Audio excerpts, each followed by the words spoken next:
जय हिंद मित्रों, मैं मनोज पुनः आपका आपके ई शिक्षा संवाद यूट्यूब चैनल और जूम क्लास में स्वागत करता हूं, जिसमें हम लोग यूनिट 9 को यहाँ पर डिस्कस करें। यूनिट 9 के डी पोर्शन को हम लोग यहाँ पर लेकर चल रहे हैं और आज हम लोग जो डिस्कस करने वाले हैं वो है Indian and international quality assurance agencies, objectives, functions, roles and initiatives चीजों को हम देखेंगे। अब हम लोग मुख्य रूप से यूनिट 9 को आज आपका ये लास्ट वीडियो जिसमें हम लोगों ने यूनिट 9 के पूरे सेक्शन को क्लियर करने की कोशिश करी है, जिसमें सबसे पहले आपको क्या देखने को मिलेगा।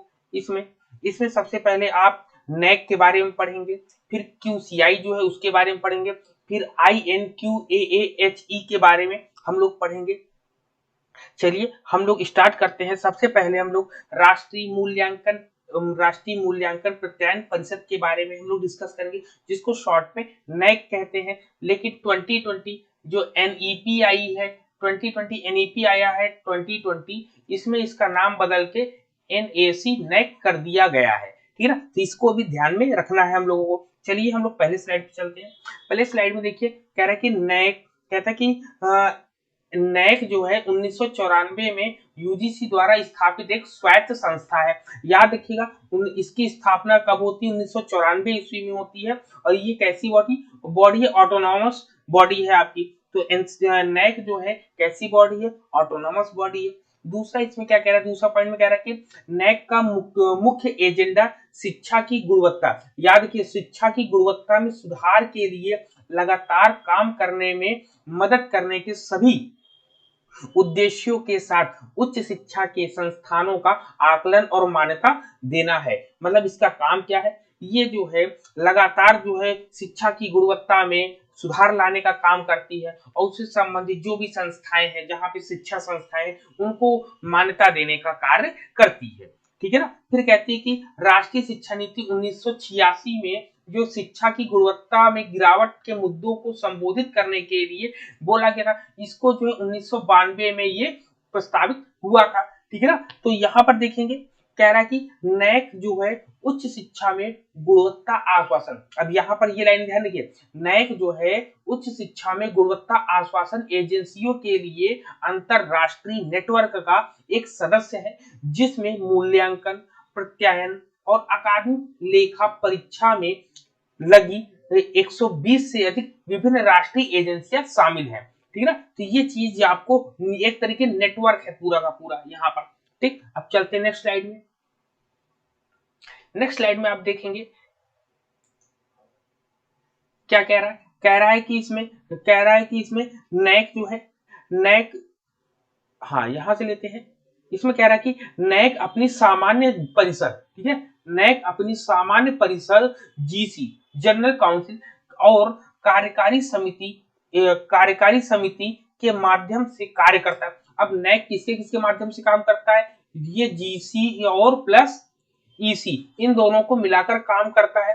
इस जिसमें विभिन्न भारतीय उच्च शिक्षा प्रणाली के विभिन्न वर्गों के शैक्षिक प्रशासन, नीति निर्माता और वरिष्ठ शिक्षाविद शामिल होते हैं। ठीक है ना। फिर इसमें कहता है कि यूजीसी का अध्यक्ष जो है नैक के जीसी का अध्यक्ष होता है, जीसी जनरल काउंसिल का अध्यक्ष होता है। और जीसी मतलब ईसी का अध्यक्ष जो होता है जीसी के अध्यक्ष द्वारा नामित किया जाता है। मतलब ये जो है चुना जाता है प्रधान, ये जो है पहले से चुना जाता है। यूजीसी का अध्यक्ष जो है जीसी का अध्यक्ष होता है, यूजीसी का जो अध्यक्ष होगा वही जीसी का जनरल काउंसिल का अध्यक्ष होगा। और ये ईसी का जो चुनाव जो करता है वो जीसी ही करता है आपको।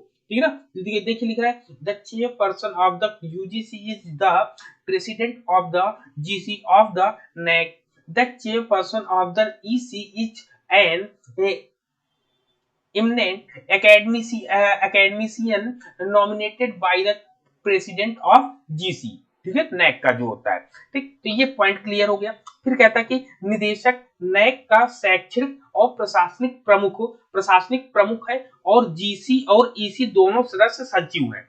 अब देखिए, निदेशक जो होता है नैक का शैक्षणिक और प्रशासनिक प्रमुख होता है, और निदेशक जो होता है जीसी और ईसी दोनों सदस्य सचिव होते हैं। यहाँ पे कह रहा है कि इसकी नीतियों का संचालन करने वाले वैधानिक निकायों और इसकी गतिविधियों का समर्थन करने के लिए मुख्य कर्मचारियों के अलावा नैक को समय समय पर गठित सलाहकार और परामर्शदात्री समितियों द्वारा सलाह दी जाती है।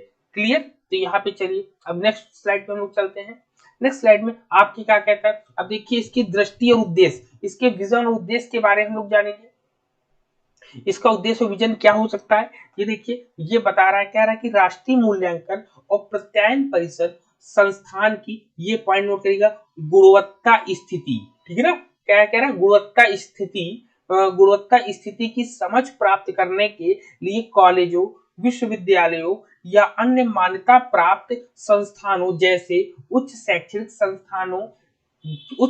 संस्थानों का मूल्यांकन और मान्यता आयोजित करती है। मतलब क्या है कि the National Assessment and Accreditation Council NAAC conducted assessment and accreditation of higher education institute such as colleges, universities, or other recognized institutions to derive an understanding of the quality status. ठीक, quality status of the institute, मतलब quality status को ये maintain करने के लिए बनाए। अब देखिए उद्देश्य था, अब इसमें क्या कहता है, कहता है कि नए शैक्षिक प्रक्रियाओं और परिणामों, पाठ्यक्रमों, कवरेज, शिक्षण सीखने की प्रक्रियाओं, संकाय, अनुसंधान, बुनियादी ढांचे, सीखने के संसाधनों, संगठन, शासन, वित्तीय कल्याण से संबंधित प्रदर्शन के संदर्भ में गुणवत्ता के मानकों के अनुरूप संस्थानों का मूल्यांकन करता है छात्र सेवाओं के रूप में। क्या कहता है, कहता है NAAC evaluate the institution for its performance to the standards of quality in terms of its performance related to the educational processes and outcomes, curriculum, coverage, teaching, learning process, faculty, research, infrastructure, learning resources, organization, governance, financial well-being and student services। ठीक, तो ये point यहाँ पे note down करने वाला है, आपको exam में पूछा। अब देखिए इसके की पॉइंट्स, मेन पॉइंट के रूप में सबसे पहला जो पॉइंट दे रहा है ये विजन है आपका। विजन में क्या कह रहा है कि स्वयं और बाह्य गुणवत्ता मूल्यांकन, संवर्धन और निर्वाह पहल के संयोजन के माध्यम से गुणवत्ता को भारत में उच्च शिक्षा का निर्णायक तत्व बनाना है। यहाँ पर कह रहा कि क्या कह रहा है कि टू मेक क्वालिटी, ठीक है, क्या कह रहा है, to make quality the defined element of high education in India thought a combination of self and external quality evaluation, promotion and sustenance initiatives। ठीक, इनिशिएटिव्स मतलब सब चीजों को मूल्यांकन, क्वालिटी बढ़ाने का काम कर रहा है। आपने इतने पॉइंट में देखा कि क्वालिटी बढ़ाने का ही काम कर रहा है। अब इसके पर्पस क्या होते हैं, इसके उद्देश्य, मिशन क्या होता है, मिशन क्या है कि उच्च शिक्षा संस्थानों या उसकी इकाइयों या विशिष्ट शैक्षणिक कार्यक्रमों या परियोजनाओं के आवधिक मूल्यांकन और मान्यता की व्यवस्था करना होता है। फिर कह रहा है कि उच्च शिक्षा संस्थानों में शिक्षण अधिगम और अनुसंधान की गुणवत्ता को बढ़ावा देने के लिए शैक्षणिक माहौल को प्रोत्साहित करना है। फिर इसके बाद नेक्स्ट पॉइंट कह रहा है कि उच्च शिक्षा में स्वमूल्यांकन, जवाबदेही, स्वायत्तता और नवाचारों को प्रोत्साहित करना इसका उद्देश्य है आपका। फिर कहता है गुणवत्ता संबंधित अनुसंधान, अध्ययन, परामर्श और प्रशिक्षण कार्यक्रम शुरू करने की बात करता है। फिर कहते हैं गुणवत्ता मूल्यांकन, प्रचार और भरण पोषण के लिए उच्च शिक्षा के अन्य हितधारकों के साथ सहयोग करना, कोलैबोरेशन करने की बात ही करता है। ठीक है ना। अब नेक्स्ट पॉइंट, अब देखिए इसके जो मेन क्राइटेरिया, मापदंड क्या होता है, आकलन के लिए जो मापदंड होते हैं उन मापदंडों को कैसे इन्होंने बताया है। सबसे पहले करिकुलम एस्पेक्ट्स बताए हैं आपका पहले पॉइंट में। करिकुलम एस्पेक्ट पाठचर्या पहलू जो होता है। दूसरा पॉइंट है आपका टीचिंग, लर्निंग एंड इवैल्यूएशन है आपका शिक्षण अधिगम और मूल्यांकन है आपका। तीसरा पॉइंट कह रहा है कि रिसर्च कंसल्टेंसी एंड एक्सटेंशन है आपका, अनुसंधान, परामर्श और विस्तार है। इंफ्रास्ट्रक्चर एंड लर्निंग रिसोर्सेज है, बुनियादी ढांचा और सीखने के संसाधन है आपके। फिर स्टूडेंट सपोर्ट एंड प्रोग्रेशन है आपका, छात्र समर्थन और प्रगति है। फिर ऑर्गेनाइजेशन एंड मैनेजमेंट है आपका, संगठन और प्रबंधन है। फिर हेल्दी प्रैक्टिसेस, स्वस्थ अभ्यास है आपका यहाँ पर, स्वस्थ अभ्यास, ठीक, स्वस्थ अभ्यास हो जाएगा यहाँ पर, ठीक। लेकिन अब इसके बाद जो आपने देखा होगा संस्थाओं को जो ग्रेड मिलते हैं, उन ग्रेड की क्या होती है पोजीशन। तो एक पहले पॉइंट है जो ए प्लस प्लस जिसको मिलता है उसका 3.51 से लेके 4.00 होता है, तो उसको नैक के अनुसार ग्रेड ए प्लस प्लस मिलता है। ए प्लस कब मिलता है, जब 3.26 से 3.50 होता है, तब आपका ग्रेड ए मिलता है। इन दोनों के बीच में होगा। फिर जब ए ग्रेड कब मिलता है, जब 3.01 से लेकर 3.25 आपका हो, तब ग्रेड ए मिलता है। बी ग्रेड कब मिलता है, बी प्लस प्लस ग्रेड कब मिलता है, जब 2.76 से लेकर 3.00 हो, तो तब जो है बी प्लस प्लस मिलता है। वहीं पे बी जो है आपका 2.51 से लेकर 2.75 जब होता है, तो आपका बी प्लस मिलता है।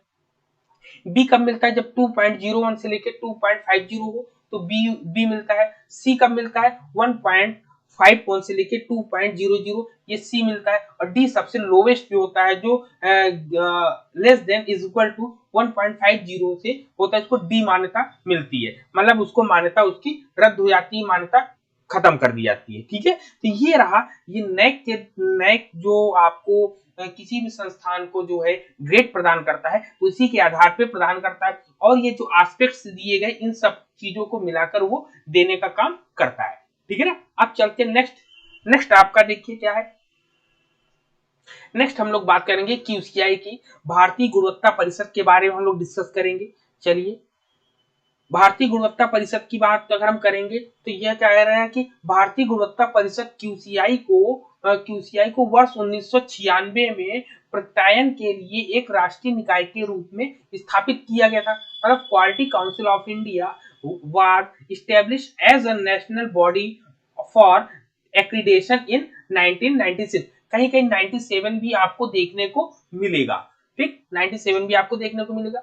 तदनुसार क्यूसीआई की स्थापना पीपीपी मॉडल के माध्यम से स्वतंत्र स्वायत्त, याद रखिए, स्वतंत्र स्वायत्त संगठन के रूप में भारत सरकार और 3 प्रमुख उद्योग संघों द्वारा प्रतिनिधित्व भारतीय उद्योगों के समर्थन में की गई थी। मतलब accordingly QCI was set up through a PPP model as an independent autonomous organization with the support of government of India and the Indian industry represented by the 3 primer industry associated. कौन कौन से, सबसे पहले एसोचैम है, CII है, और आपका FICCI है। एसोचैम का फुल फॉर्म क्या होता है, associated chamber of commerce and industry of India, ठीक है ना। फिर दूसरा आपसे क्या कह रहा, confederation of India Indian industry. तीसरा कह रहा कि federation of Indian chamber of commerce and industry आपका, ठीक है ना। तो ये आपका है, इसको ये ध्यान रखना कि ये 3 आपको याद है, एसोचैम, सीआईआई और फिक्की, ये 3 मिलकर आपका क्यूसीआई से संबंधित है आपका। अब देखिए क्या कह रहा है कि क्यूसीआई वर्ष 2, अगर इसके और पीछे की बात करें तो इसकी स्थापना की बात, तो शुरुआत में क्या होता है कि क्यूसीआई वर्ष 1860 ईस्वी में एक सोसाइटी पंजीकरण अधिनियम के तहत पंजीकृत होता है आपका, ठीक है ना। क्यूसीआई के संचालन हेतु नोडल एजेंसी वाणिज्य और उद्योग मंत्रालय के अंतर्गत औद्योगिक नीति और संवर्धन विभाग है आपका। कह रहा है nodal ministry is the department of the industrial policy and promotion under the ministry of commerce and industry, ठीक। अब इसकी संरचना की बात करेंगे, ये कैसे बनता है। जो कहता है कि यह जो है सरकार उद्योग और उपभोक्ताओं के समान प्रतिनिधित्व के साथ 38 सदस्यों की एक परिषद द्वारा शासित किया जाता है। क्यूसीआई के अध्यक्ष की नियुक्ति उद्योग जगत की ओर से की गई सिफारिशों के आधार पर प्रधानमंत्री करते हैं। मतलब जो है उद्योग जगत में जो सबसे अच्छा काम करेंगे, तो वो जो है प्रधानमंत्री जी को कब बताया जाएगा, उनको सलाह दी जाएगी, तब जाके वो उसका चयन करेंगे, ठीक। अब चलते नेक्स्ट। अब देखिए इसके अध्यक्ष कौन है, कह रहे कि क्रेडाई, ठीक है, CREDAI confederation of real estate developers association of India के पूर्व अध्यक्ष और सेवी ग्रुप के संस्थापक अध्यक्ष जयच्छ शाह को 21 अक्टूबर 2022 से प्रभावित 3 साल की अवधि के लिए क्वालिटी काउंसिल ऑफ इंडिया के अध्यक्ष के रूप में नियुक्त किया गया है। तो याद रखिएगा इसको, जयच्छ शाह जी को QCI के ये अध्यक्ष है वर्तमान में। अब इसके ऑब्जेक्टिव्स क्या होते हैं, ऑब्जेक्टिव्स भी हम लोग देख लेते हैं।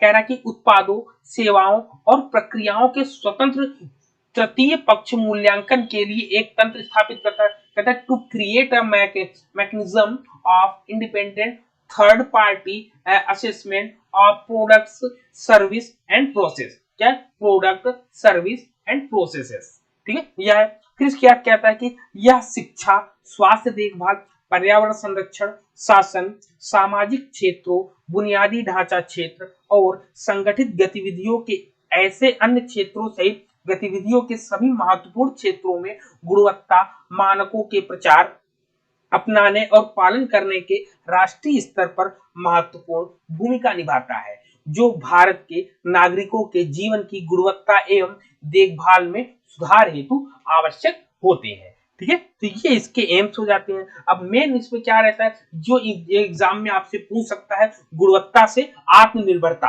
इन्होंने QCI ने भारत के गुणवत्ता केंद्रों की ऐतिहासिक उपलब्धियों के बारे में जागरूक करने और सभी नागरिकों के जीवन की गुणवत्ता को बढ़ाने की पहल के बारे में लोगों को सूचित करने के लिए एक कैंपेन चलाया, एक अभियान चलाया, जिसमें है गुणवत्ता से आत्मनिर्भरता शुरू किया है। ठीक है ना, ये जरूर आप लोग को पॉइंट नोट करना चाहिए। चलिए, तो ये हो गया। अब नेक्स्ट देखते हैं, नेक्स्ट आपका क्या है। अब हम लोग बात करेंगे उच्च शिक्षा में। क्या है? उच्च शिक्षा में गुणवत्ता आश्वासन एजेंसियों के लिए अंतरराष्ट्रीय नेटवर्क के रूप में। ठीक है ना, अंतरराष्ट्रीय नेटवर्क के रूप में इसको हम लोग देखेंगे यहाँ पर। क्लियर?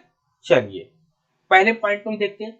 कहेंगे INQAAHE की स्थापना याद रखिएगा 1991 में केवल 8 सदस्यों के साथ की गई थी। आज कुल इसके सदस्यों की संख्या 300 सदस्यों से अधिक है। पिछले दशकों में यह नाटकीय रूप में बदलाव दिया, मतलब यहाँ पर उतार चढ़ाव देखने को मिला है थोड़ा सा। ठीक है ना, अब देखते हैं इसमें कह रहा कि उच्च शिक्षा में गुणवत्ता आश्वासन एजेंसियों के लिए अंतरराष्ट्रीय नेटवर्क एक अंतरराष्ट्रीय गुणवत्ता आश्वासन निकाय है। यह राष्ट्रीय मान्यता निकायों के साथ मिलकर काम करता है, जिसमें अमेरिका में उच्च शिक्षा प्रत्यायन परिषद और अन्य समन्वय निकाय जैसे यूरोप में उच्च शिक्षा में गुणवत्ता आश्वासन के लिए यूरोपीय संघ EQNA और आसपास शैक्षिक गुणवत्ता को नियंत्रित करने के लिए शिक्षाविदों के साथ मिलकर काम करता है। इसमें जो 140 देश है और इसका मुख्यालय बार्सिलोना स्पेन में है। तो आपको ये समझ में आ रहा होगा कि INQAAHE जो है वो पूरे विश्व से मिलाकर जो शिक्षाविद होते हैं उनका एक समूह होता है, वो एक क्राइटेरिया निर्धारित करते हैं। ये सब चीजें इसके अंतर्गत रहती है। अब कहते हैं कि ये जो है एक QA समुदाय है, जिसमें साझा हित एक आम भाषा और काम के एक बहुत विशिष्ट क्षेत्र से संबंध में चीजें कैसे की जाती हैं इसकी समझ देता है हमें। यह उन वैश्विक मुद्दों पर चर्चा के लिए एक मंच प्रदान करता है जो राष्ट्रीय या क्षेत्रीय सीमाओं से परे जाते हैं, जैसे कि सीमा पार शिक्षा, जैसे कोई एक देश से दूसरे देश में शिक्षा लेने कैसे जा सकता है, इन सब चीजों मुद्दों पर वो बात करते हैं या नियम कायदे कानूनों को बताते हैं। कहते हैं कि सदस्यों को यह सीखने का अवसर मिलता है कि दूसरे क्या कर रहे हैं, उनकी सफलता और असफलता दोनों से, और इस प्रकार अब इन्होंने QA पेशे के विकास के लिए आधार तैयार प्रदान कर दिया है। क्लियर? तो ये एक देश से दूसरे देश में किस तरीके से जाएंगे, वहां कैसे हम शिक्षा पाएंगे, किस तरीके से, तो इनका मेन मिशन और मूल्य क्या है आपका, इनका मिशन या उद्देश्य क्या है। इनका मिशन है कि उच्च शिक्षा में गुणवत्ता आश्वासन एजेंसियों के लिए अंतरराष्ट्रीय नेटवर्क संगठनों का एक विश्वव्यापी संघ है, जो उच्च शिक्षा में गुणवत्ता आश्वासन के सिद्धांत और व्यवहार में सक्रिय है। इसके अधिकांश सदस्य गुणवत्ता आश्वासन एजेंसियां हैं जो कई अलग अलग तरीके से काम करती हैं। हालांकि नेटवर्क एचई में क्यूई में रुचि रखने वाले अन्य संगठनों एसोसिएट सदस्य के रूप में और एचई के प्रमुख रुचि वाले व्यक्तियों सहयोगियों के रूप में का भी स्वागत करता है। इस प्रकार INQAAHE ने अपने सदस्यों को हायर एजुकेशन एचई में क्यूए क्वालिटी एश्योरेंस में श्रमिकों के ऐसे सक्रिय समूह का हिस्सा होने के लिए लाभ प्रदान करता है। क्लियर, लाभ प्रदान करता है। इसका एम क्या है? इसका एम है कि केंद्रीय उद्देश्य और भूमिका गुणवत्ता आश्वासन एजेंसियों के सक्रिय अंतरराष्ट्रीय समुदाय के समर्थन के माध्यम से उच्च शिक्षा में उत्कृष्टता को बढ़ावा देना और आगे बढ़ाना है। इस लक्ष्य को प्राप्त करने के लिए नेटवर्क गुणवत्ता आश्वासन के सिद्धांत और व्यवहार के विकास, अपने सदस्यों की नीतियों और कार्यों के आदान प्रदान और समझ और उच्च शिक्षा संस्थानों के लाभ के लिए गुणवत्ता आश्वासन को बढ़ावा देने पर ध्यान केंद्रित करता है। यह बड़े पैमाने पर छात्रों समाज से संबंधित जुड़ा हुआ होता है आपका। अब इसका पर्पस क्या होता है? इसका पर्पस होता है उच्च शिक्षा में गुणवत्ता के मूल्यांकन, सुधार और रखरखाव में वर्तमान और विकासशील सिद्धांत और व्यवहार पर जानकारी बनाना, एकत्र करना और उसको फैलाना या प्रसारित करना होता है। दूसरा पॉइंट क्या कह रहा है कि उच्च शिक्षा में गुणवत्ता सुधार के सिद्धांत और व्यवहार को बढ़ावा देने की बात करता है। वहीं पर तीसरा पॉइंट कह रहा है कि संस्थानों के बीच राष्ट्रीय सीमाओं के भीतर और पार, मतलब राष्ट्रीय सीमाओं के अंदर और बाहर जो भी नियम कायदे कानून में छात्रों की गतिशीलता बढ़ाने के लिए क्रेडिट हस्तांतरण और क्रेडिट संचय। गुड मॉर्निंग, सुप्रभात, जय हिंद मित्रों। आप सभी का आपके ई शिक्षा संवाद यूट्यूब चैनल और जूम क्लासेस में स्वागत है, जिसमें हम लोग एजुकेशन सब्जेक्ट को लेके यहाँ पे अपनी बातों को यहाँ पर डिस्कस करते हैं। और हम लोग इस समय यूनिट 9 को डिस्कस कर रहे हैं। इससे पहले हम लोगों ने यूनिट 9 के काफी पॉइंट ए, सेक्शन बी सभी चीजों को हम लोगों ने डिस्कस कर लिया है। और कल की जो क्लास थी उसमें हम लोगों ने कल देखा था आपका the Japanese model of change देखा था, जिसमें हम लोगों ने जस्ट इन टाइम और पोकायोके देखा था। उसमें महत्वपूर्ण चीजें क्या थी, उन चीजों को हम लोगों ने पढ़ा था। आज उसी के आगे हम लोग कॉस्ट ऑफ क्वालिटी पढ़ेंगे। आज हम लोग क्या पढ़ेंगे? कॉस्ट ऑफ क्वालिटी, जो कि एग्जाम के पॉइंट ऑफ व्यू से बहुत इंपॉर्टेंट है, एग्जाम में आया हुआ है। ये आपका क्या है? Cost of quality. ठीक, कॉस्ट ऑफ क्वालिटी होती है, ठीक है, गुणवत्ता लागत की गुणवत्ता या गुणवत्ता की लागत जिसको हम लोग बोलते हैं, ठीक है, गुणवत्ता की लागत हिंदी में क्या बोलते हैं? गुणवत्ता की लागत। गुणवत्ता की लागत। तो सबसे पहले कॉस्ट ऑफ क्वालिटी होता क्या है इसके बारे में जान लेते हैं। कॉस्ट ऑफ क्वालिटी मतलब गुणवत्ता की लागत क्या होता है कि इसमें कहते हैं गुणवत्ता लागत, गुणवत्ता या गुणवत्ता की लागत जो होती है वो लागत का मतलब होता है किसी भी उत्पाद के निर्माण के लिए, मतलब कोई भी प्रोडक्ट है, कोई प्रोडक्ट के निर्माण के लिए हम बहुत ज्यादा महंगी या उच्च क्वालिटी, अच्छी क्वालिटी वाली सामग्रियों का उपयोग नहीं करते हैं, तब वो कॉस्ट ऑफ क्वालिटी या कैसा हम यूज करते हैं, मतलब किसी प्रोडक्ट को बनाने के लिए हम लोग किस तरीके से उससे संबंधित उसको बनाने में जो भी सहायक चीजें हैं उन चीजों की जब हम सहायता लेते हैं तो हम कितनी उसकी में जो है कितनी अच्छी चीजें जो प्रयोग करते हैं और कितनी कम चीजें हम प्रयोग करते हैं। तो गुणवत्ता की लागत मुख्य रूप से आप जब कभी भी आप कोई भी प्रोडक्ट या कोई भी चीज करेंगे तो दो तरीके की आपको दिखाई देगी, ठीक है ना, दो तरीके से ये आप देख सकते हैं। इसको दो तरीके से कैसे देख सकते हैं? सबसे पहले पहला तो होगा कॉस्ट ऑफ पुअर क्वालिटी। सबसे पहले कॉस्ट ऑफ पुअर, ठीक है, कॉस्ट ऑफ पुअर क्वालिटी देखेंगे सबसे पहले। पहला तो ये हो गया कॉस्ट ऑफ पुअर क्वालिटी। दूसरा क्या होता है आपका? दूसरा आपका होता है कॉस्ट ऑफ गुड क्वालिटी, ठीक है ना। दूसरा देखेंगे कॉस्ट ऑफ गुड क्वालिटी, हम देखेंगे कॉस्ट ऑफ गुड क्वालिटी, ठीक है। कॉस्ट ऑफ गुड क्वालिटी, मतलब लागत क्या है, लागत की अच्छी गुणवत्ता, लागत की बुरी गुणवत्ता। लिखेंगे लागत की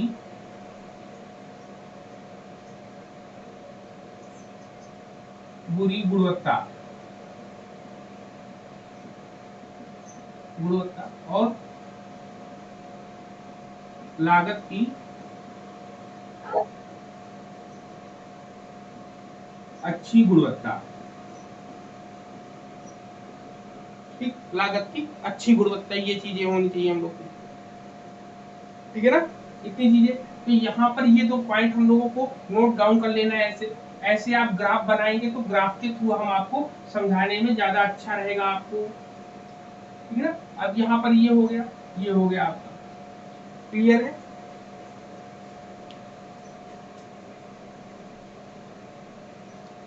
ठीक, तो ये हम लोगों ने ये चीजें, 2 चीजें अभी देखी कि सबसे पहले गुणवत्ता की लागत हम लोगों ने बात करी। गुणवत्ता की लागत क्या होती है, जब हम किसी भी पदार्थ या किसी भी एलिमेंट को बनाने के लिए जिस तरीके का हम प्रयोग करते हैं, सामग्रियों का, जिन सामग्रियों का हम प्रयोग करते हैं, वही गुणवत्ता की लागत होती है।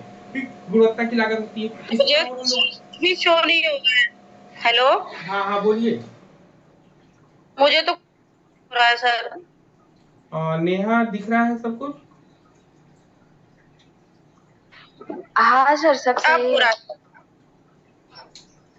चलिए, ठीक, तो इसमें क्या होती है, कॉस्ट ऑफ क्वालिटी हम लोग देख रहे थे कि क्वालिटी कॉस्ट हम देख रहे थे। दोनों चीजों को मैंने बताया कि यहाँ पे गुणवत्ता की लागत क्या होती है, जब कभी प्रोडक्ट, किसी भी प्रोडक्ट को बनाते तो उसमें कौन कैसे मटेरियल डाल रहे हैं, उस मटेरियल से संबंधित होता है। जैसे कोई भी कॉलेज स्कूल होता है, वहां पर भी देखा जाता है कि किस तरीके की क्वालिटी, एजुकेशन क्वालिटी दी जाती है उनको। ठीक, तो यहीं पर, तो यहाँ पर क्वालिटी का कैटेगराइजेशन किया गया। क्वालिटी को 2 भागों में मुख्य रूप से डिवाइड किया गया, एक अच्छी गुणवत्ता के लिए और एक जो है खराब गुणवत्ता वाली। तो अच्छी गुणवत्ता में कौन आता है, खराब गुणवत्ता में कौन आता है, उसको हम लोग यहाँ पर देखेंगे। तो कॉस्ट ऑफ पुअर क्वालिटी में आपका इंटरनल फेलियर कॉस्ट आता है आपका,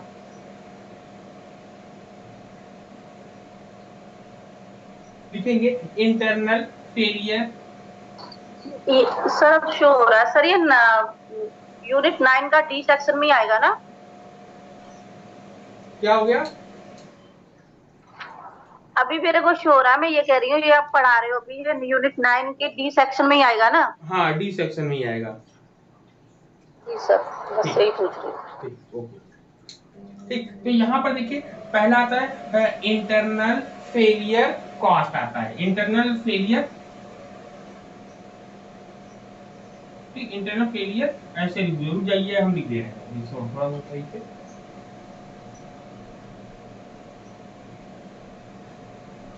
अब देखिए ये जो बनता है, ये जो है इसके 2 पार्ट्स होते हैं। इसका कॉस्ट ऑफ गुड क्वालिटी के 2 है और कॉस्ट ऑफ पुअर क्वालिटी के 2 है। तो कॉस्ट ऑफ गुड क्वालिटी के एक होता है आपका अप्रेसियल, ठीक है, क्या होता है, लिखिएगा मेरे साथ, लिखते जाइएगा आप लोग तो हो जाएगा अप्रेसियल। ठीक है, अप्रेसियल कॉस्ट होता है, अप्रेसियल कॉस्ट होता है आपका। ठीक, दूसरा क्या होता है, दूसरा इसी में जो होता है प्रिवेंशन कॉस्ट होता है आपका।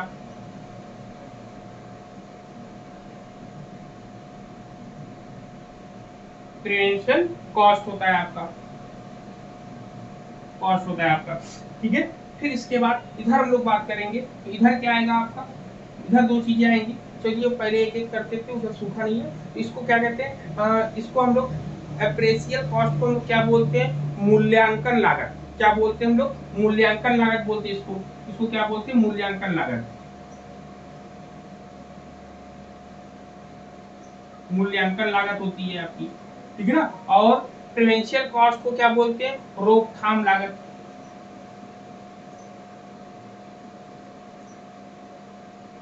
रोकथाम लागत होती है आपकी।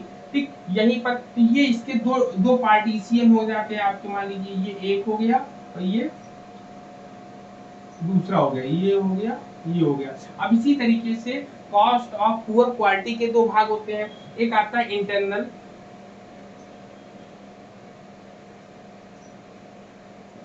इंटरनल फेलियर कॉस्ट होता है, इंटरनल फेलियर कॉस्ट होता है आपका। ठीक, इसको हम लोग क्या बोलते हैं, इसको बोलते हैं आंतरिक विफलता, आंतरिक विफलता। ठीक, आंतरिक विफलता होती है। ठीक है, एक तो ये हो गया आपका। ठीक, दूसरा जो होता है इसको बोलते हैं एक्सटर्नल फेलियर कॉस्ट,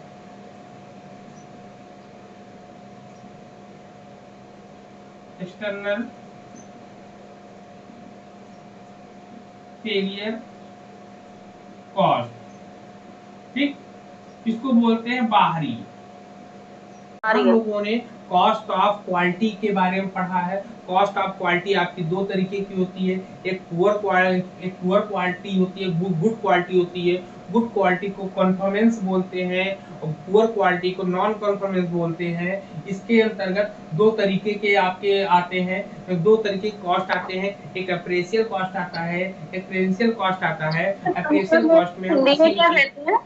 हाँ बोले, कन्फर्मेंस को हिंदी में क्या कहते हैं? बताते हैं। कन्फर्मेंस को जो निश्चितता जो प्रदान करता है, 100% श्योरिटी जो प्रदान करता है, उसको बोलते हैं हम लोग। ठीक है, तो यहाँ पर आपका कन्फर्मेंस में क्या होता है कि ये बताता है कि आपका जो भी प्रोडक्ट है वो बेहतर है, वो अच्छा है, उसमें किसी प्रकार की कमी नहीं होगी आपकी। नॉन कन्फर्मेंस में होता है कि उसकी गुणवत्ता की लागत में कमी होती है। तो इसमें सबसे पहले अप्रेशियल कॉस्ट को हम लोग देखेंगे। अप्रेशियल कॉस्ट क्या करता है, डिस्कवरी ऑफ डिफेक्ट, दोषों को खोजने का काम करता है।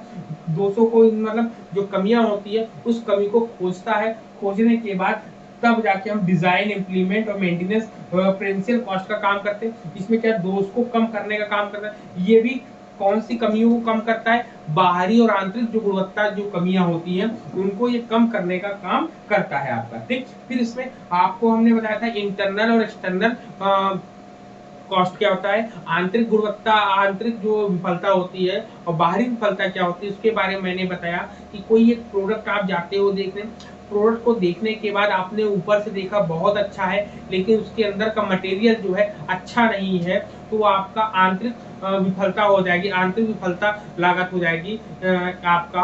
ठीक है, इंटरनल फेलियर कॉस्ट हो जाएगा। एक्सटर्नल फेलियर कॉस्ट में क्या होगा कि वो प्रोडक्ट जो है दिखाई देने में चाहे कम हो, लेकिन जो ऊपर से ही वो कम, उसके अंदर जो है जब कभी किसी चीज को आप देखो तो ऊपर से ही वो चीजें कम मतलब खराब दिखाई देती हैं, तो वही आपका जो होता है कॉस्ट के अंतर्गत आ जाता है। क्लियर है पॉइंट?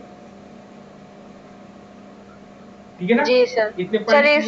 सर इसका एग्जांपल हम बिल्डिंग से भी ले सकते हैं, जैसे स्कूल वगैरह के कॉन्ट्रैक्ट दिलाते हैं बनने के लिए।